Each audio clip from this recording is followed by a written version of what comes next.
স্থগিত হওয়া ত্রয়োদশ জাতীয় সংসদ নির্বাচনে শেরপুর ৩ আসনের নির্বাচন এবং বগুড়া ৬ আসনের উপনির্বাচনে ভোট গ্রহণ চলছে। আরো জানাতে শেরপুর এবং বগুড়া থেকে যুক্ত হচ্ছেন আমাদের সহকর্মীরা। আমরা শুরুতে যাব শেরপুরে আমাদের সহকর্মী এস.এম. জুবায়েরের কাছে। জুবায়ের, ভোটার উপস্থিতি এবং আইন শৃঙ্খলা পরিস্থিতি কেমন দেখছেন, সার্বিক পরিস্থিতি জানাবেন। শ্রাবন্তী, আমরা এই মুহূর্তে রয়েছি শেরপুর ৩ আসনের। ৩ আসন আসলে দুইটি উপজেলা নিয়ে গঠিত, ঝিনাইগাতি এবং শ্রীবর্দী।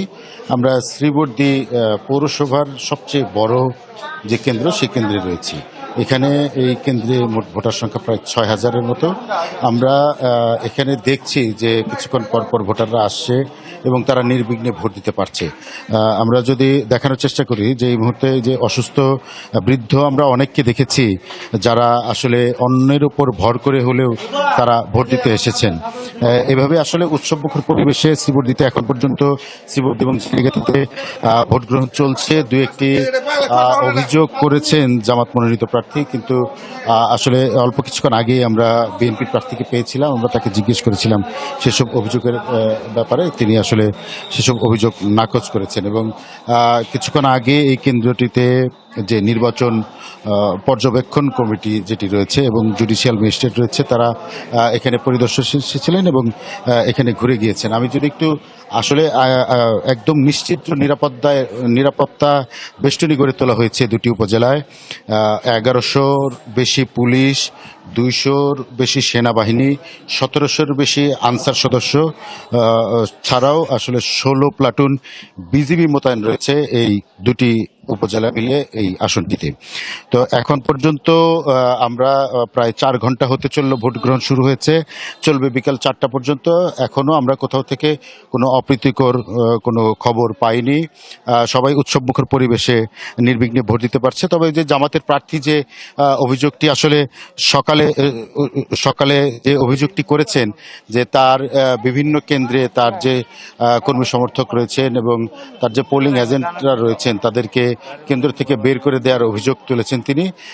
সেসব ব্যাপারে প্রশাসনকেও তিনি জানিয়েছেন। তো তিনি কোনো প্রতিকার পাননি বলে অভিযোগ করেছেন। এখন পর্যন্ত আসলে এই ছিল আমার কাছে সবশেষ। শ্রাবন্তী, আমরা পরবর্তীতে যে কোনো খবর পেলে আপনার মাধ্যমে দর্শকদের জানিয়ে চেষ্টা করব। জুবায়ের, আপনাকে ধন্যবাদ। আমাদের সঙ্গে বগুড়া থেকে আরো একজন সহকর্মী যুক্ত রয়েছেন, মোহন আকন্দ। মোহন, আপনার কাছ থেকে জানতে চাচ্ছি, কেন্দ্রীয় উপস্থিতি কেমন দেখছেন, নির্বাচনের পরিবেশ নিয়ে ভোটার এবং প্রার্থীরা কি বলছেন জানাবেন। শিয়া বাটার ও ভিটামিনে সমৃদ্ধ লিলি বিউটি সোপ, তারুণ্যময় উজ্জ্বল ত্বকের জন্য। শ্রাবন্তী, আমি রয়েছি শহরের মালতীনগর প্রাইমারি বিদ্যালয় কেন্দ্রে। আপনি খবরে যেমনটি বলছিলেন যে বগুড়ার একটি কেন্দ্রে অভিযোগ উঠেছিল যে ফলাফল সেটা আগাম স্বাক্ষর নেওয়া, সেটি এই কেন্দ্র। তো এই বিষয়ে আমি কথা বলার জন্য এখানে এসেছি এই কেন্দ্রের যিনি প্রিজাইডিং অফিসার নূর ইসলাম, আমি তার কাছে শুনবো একটু। হ্যাঁ, উনি একটু আপনি একটু যদি বলতেন আসলে কি হয়েছিল বিষয়টা কি হয়েছিল। সকাল 7টা 15 প্রত্যেক প্রার্থীর পক্ষ থেকে পোলিং এজেন্ট দেওয়া হয়। যথাযথ পোলিং এজেন্টরা এসেছেন। ধানের শীষ এবং দাঁড়িপাল্লা এবং ফুলকপি মার্কার। তো আমি বললাম যে ইয়েতে বলছে যে রেজাল্ট শিটে আমরা তো স্বাক্ষর দিয়ে থাকি প্রতিবার। ধানের শীষ মার্কা যে এজেন্ট পোলিং এজেন্ট আছে, ও বলল যে স্যার রেজাল্ট যাতে দ্রুত হয় সেজন্য আমরা এই রেজাল্ট শিটের নিচের দিকে 3টা ঘর আছে, সে ঘরে আমরা স্যার স্বাক্ষর আগে দিয়ে রাখি, তাহলে রেজাল্টটা দ্রুত হবে। তো সেখানে ওরা রীতিমতো ধানের শীষ মার্কা এবং দাঁড়িপাল্লা মার্কার এজেন্ট স্বাক্ষর করে আর ফুলকপি মার্কার এজেন্ট বলে যে স্যার আমি স্বাক্ষর দিব না। আমি বলছি ঠিক আছে, তাহলে রেজাল্ট শেষ হলে আপনি দিন। এই কথা তাদের সাথে হয় এবং আমার যে স্বাক্ষর এবং যে সিগনেচার, আমি বললাম যে এটা তো করা হয় না, এটা রেজাল্ট শেষ হলে করতে হয়।